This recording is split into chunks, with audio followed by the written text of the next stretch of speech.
Quick look at some of my bee equipment for this year. Stack of supers. Got a bunch of nucleus boxes. Frames that I need to repaint. These are boxes that I bought this year. They go to the ceiling, got them stacked inside. I think the first rows are deep boxes for new hives. Deep boxes, and these are all honey supers, these 2 rows, and they go down inside of them, two across on the inside. So yep, looking like another year of bees. What's going on, guys? This is Jay. I'm in Keystone, McDowell County, West Virginia, and it is Monday the 25th of March. The girls are out working in full force today. That right there. Yeah, the girls are out in full force. We're going to do some inspections today. It's 61 degrees right now, so we've got bees coming in down the line, looking good. So I'm also going to hang a swarm trap today. I got my swarm box right here. I'm about to bait it up and set it up in the tree. I'll get that on video, and you can see got my swarm commander ready. So let's jump into it. Try to get this thing in the tree.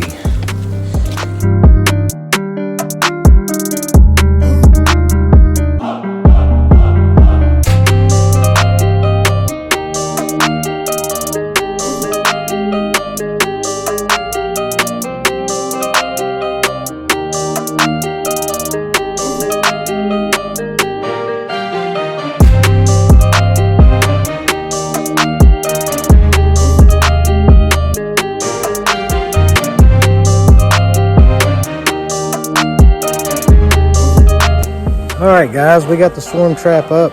My buddy Lloyd Gill, he did a presentation at our Beckley meeting last time, a much easier way to get up and down. And I guess you never really know until you experience doing the thing. I had to get up and down a couple times, and if it was further away it wouldn't be so easy. So I think I'm going to try some of his methods and adapting it to work for me. I'm going to put some cleats on the back and put a rope to raise that thing with. So let's jump into some inspections and see what we've got going on in the bees today. So it looks like for us in McDowell County in the southern part of West Virginia, there's no more nights below freezing in the foreseeable forecast. So I'm going to start getting around and doing all my inspections. Hopefully the end of next week, or the end of this week and into next week. Got my green marker ready. We always do those notes right on the lid. Let's see if I can turn this around. So I got a light green marker. I don't like how dark they are, so I'm going to use that one for marking queens. So nice and bright to be good in that dark contrasted hive. And I've got a dark green to do notes on the lids with. So let's jump into some bees.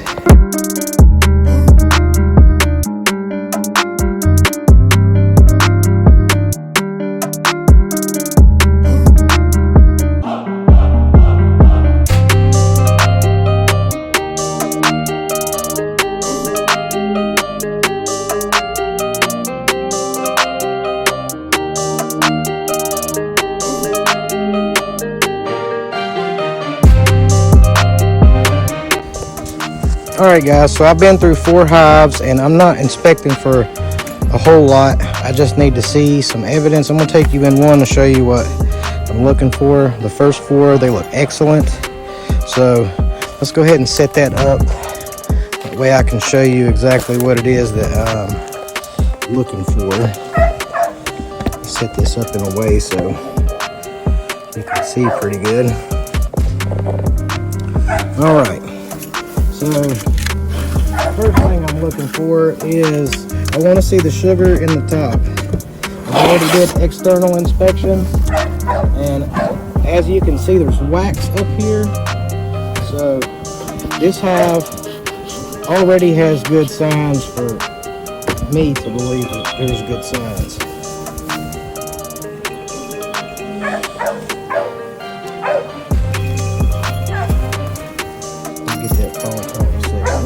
open and see what we can see. So they're starting to build wax on the underside. And bees, they cannot build wax out of honey they already have stored. So there must be some source of nectar flow enough for them to build wax with. Because wax is basically the conversion of sucrose into glucose and fructose. And honey is already glucose and fructose because it's already been converted. So that's where they get their wax about. Let's tap that off there. We're going to cut that out. Sorry, girls. That's a good sign that you have honey in the coming into the hive, or nectar coming into the hive. Push them down a little bit. Let's cut that out. So again, we're only looking for signs that they are queen right today. We're checking for space. We're checking weight. That has some good weight to it. It still feels like there's probably about 20 or 30 pounds of resources in that. Now we want to see brood. I can already see drone brood right here on these upper frames. And one of the things that I like to check for in the drone brood is to see if there's any varroa mites. I'll flip them over to see if I can see any mites crawling on them. And out of all the ones that I've been through so far, I haven't found a mite yet in any of the broken cells. Kind of messed that one up a little bit, but okay, let's jump on in there and I'll show you kind of what I'm looking for. So I always start on one of the edges, that way it gives me room to work. It doesn't really matter which side you pick. If you know what you're looking for, I could start on this edge and it would be perfectly fine. But I know I'm not going to see brood until I get over in this area. So let's go ahead and pop a couple. I'm going to show you how I know that. So I see brood on top of those frames. These are going to be resources. And if you can see that, you'll see that's just nectar in that one. Now you can't really see the cells that good, but the next one is going to be nectar.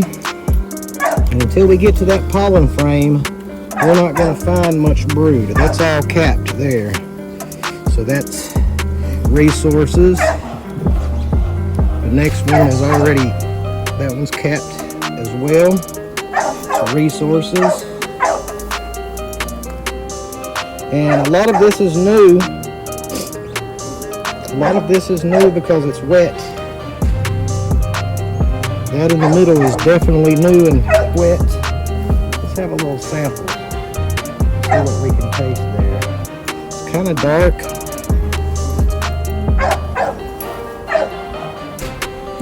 Let's see here.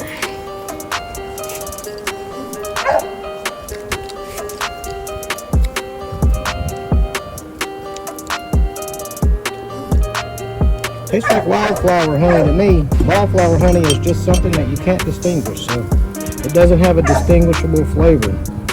And it's just about how you move with your bees, and that's what we were looking for.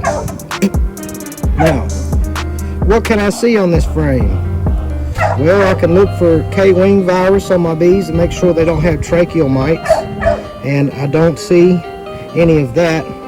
One thing I noticed right away is the brood pattern is very tight in there, and I can see eggs in the center where there is no brood, down in those empty spaces. So we're going to move to another frame so we can tell a little bit more. I see some very young bees hatching out on that frame. Let's move to another frame and see what we can see. I want to see some larvae, that way I can kind of guess how healthy the brood is. I don't see any indented capped brood, which that's going to be your first signs of AFB. It's not greasy. So this is what we want to see. I also see a couple drones on this frame, which means that swarm season is upon us. And that frame looks good to me. Do some blow. I see some eggs in the middle, but more importantly, I see larvae on the outside. Larvae on the outside of this one as well. So I don't know if you're going to be able to see this. Maybe if I grab the camera, pull it around here, you might be able to see what I'm looking at there. Down in those outer cells is where our brood is, and it looks healthy and white. None of it's curled up. I don't see any indented cells with holes chewed in them. They look like they're healthy bees. They're nice and calm. So as far as inspecting this week, that's all I'm looking for this week, is to see if they're queen right. I'm not too concerned about swarm cells. They still have plenty of room. That doesn't mean that your hives are not going to have swarm cells. And you're usually going to find your swarm cells hanging on the bottoms of the frames in your upper brood box. So this is my upper brood box. I like to run a deep and a medium for my brood chamber. I feel like you get more honey that way. But you know, again, that's from my experience and my opinion. I run queen excluders. That's not a piece of equipment that everybody uses. I choose to use it, and it has many uses if you know how to use it. One good use for it is when you're doing your splits, which will come about next month. Another good use is to keep the brood out of your honey supply. So when the time is right, we'll put the queen excluders on to keep the brood out of your honey supply. And you never want to use a queen excluder if you're putting new frames that has no drawn out comb on them, because the bees will not go through it to work it, and you will cause your bees to swarm because they will get congested by not moving up. And they'll put all those resources in the brood chamber instead of in your new drawn comb. So if you're drawing out wax, leave your queen excluders off. So as far as the hive inspection for this hive, it was done. I would have gotten through it a lot faster. Usually only takes me about 2 or 3 minutes to go through a hive before I see everything that I need and I can get out. And I like to use the color marker of the year, whatever color the year is that you mark your bees with, and this year's green. Good acronym to remember is Will You Raise Good Bees? Last year was red. So what I do, I just put the date that I inspected, which is 3/25/24. I will put that it was queen right. That's abbreviated with a QR. And I will also put that it was 61 degrees and sunny today. So that's what I do for a quick hive inspection. Let's get on through the yard. I'm gonna kick you back into the time lapse. Oh man, that kicked me into a 9-minute video. Let's get into a time lapse then.